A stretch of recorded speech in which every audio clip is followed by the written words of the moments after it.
发型教程，然后把卷发棒抬到150度，然后把刘海夹在一边。那个同学，高层次的发尾每一层都给它卷一下。团长卷，一直卷。OK， 再把刘海放下来，先这样画个括弧，然后再卷一下。OK， 这边是一样的，同样的反方向，每一个层次都卷一下，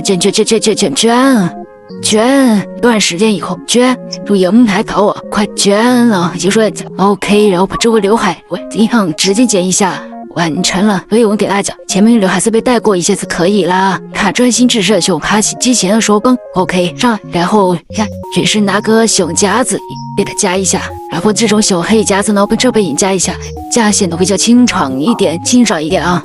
但是我感觉把它放下来好看一点，后来又把它放下来了，夹显得比较姐姐一点的。红体啦，发型都说完成啊，赶紧一起。